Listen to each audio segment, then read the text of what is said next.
your host, Dr. Derek A. Reeves, and today we will be dealing with Essencology, Q&A. Our question for today is how to resist your own desires. This is segment 19. Let's dive right into it. In Essencology, we deal with not just the mental or emotional aspects, and literally when we speak of mental, we're speaking of the mens, or the mensiological aspect, which covers both the emotion and the intellectual thoughts. It also covers the volitional, because in Essencology we see the mind as a trichotomic or a three-tiered existence of our being and mental humanity. The three-tiered existence deals with the unconscious as being the very base and the much more prevalent level of the consciousness. It has much more space for information, it's much more active, and it contains much more information. Then the subconscious, which is the go-between, where in many cases the unconscious thought can leak itself through, and we find ourselves subconsciously responding to those thoughts, through those desires, and through those mental assertions. And then finally, it is the level of the consciousness.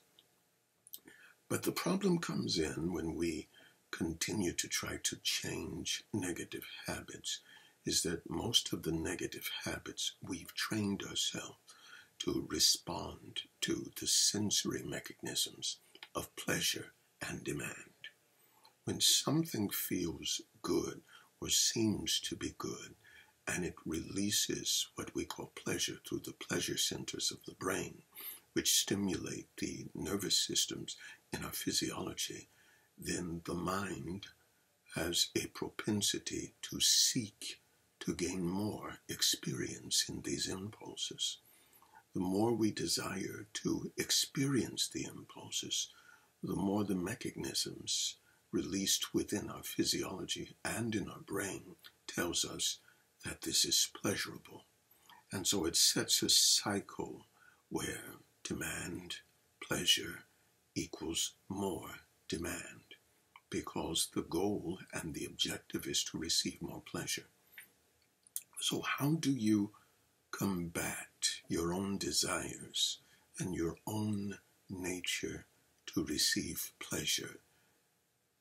How do you fight to keep from desiring to do that which is wrong, even though it brings pleasure? The secret to this is, again, our unconsciousness and our focus. The scripture tells us that we sin after we are drawn aside by our own epithumic desires, our own desires to gain pleasure and those experiences that gain pleasure.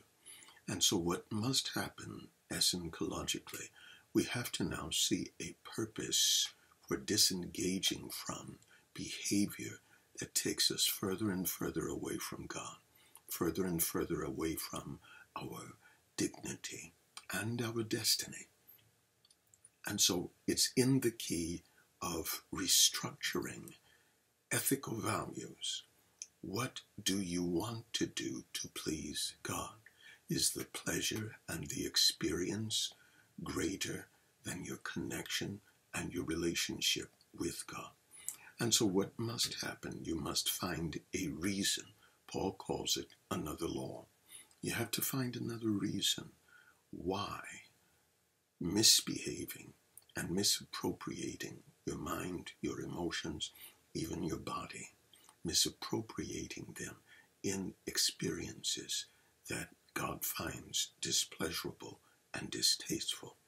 And so until we come with a reason, until we gain a perspective of what ethical values are to us, we will always compromise our values, our relationship, and we will continue in those behavior patterns. And so one of the hardest things is to resist self. Resist self on the basis of commitment to God, on the basis of covenant with God, and on the basis of the philosophical and just a natural understanding that pleasure does not make something legal, right, or ethical. And so it's almost as if you're entering into a mental or emotional exchange. We've talked about this in numerous occasions, the RA, or the reticular activating system, RAS. It moves us to comply to what we deem to be important, pleasurable, and necessary. And so those values that we attach to things that make us feel good, the things that take us into another realm of comfort, that are pleasurable, and because many people are going through so much pain, they are desirous of more pleasure, no matter what the pleasure is, and no matter what the price of pleasure is. And so it is deconstructing habits, deconstructing systems and perspectives of what we would call ethical behavior, and understanding that just because something is pleasurable, it doesn't mean that it is right for you, and it doesn't mean that it is not harming those whom you love and those whom you are connected to. And so on the basis of this, how to resist your own desires, you must find an intellectual, emotive, and volitional reason why to experience specific things will make your life worse rather than better.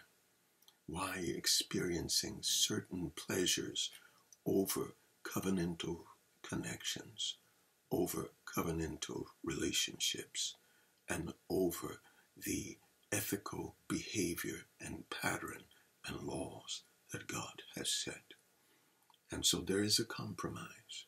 You have to pick and choose, and your focus must begin to be centralized on those things that are much better for you than pleasure for a moment, pleasure for a season. And so you're literally making a decision to trade off.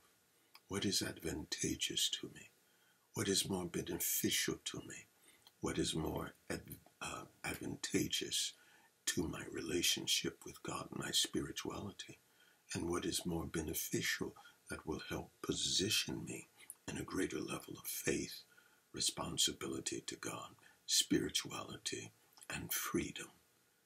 And when you come to this regard, you can make a much more informed choice on why certain things should be avoided and why certain things should be indulged in. And what does it take to keep you and your relationship afloat with God? I'm sorry we are out of time. I am your host, Dr. Derek A. Reeves, and this has been Essencology, Q and A. Until next time, God bless and keep you.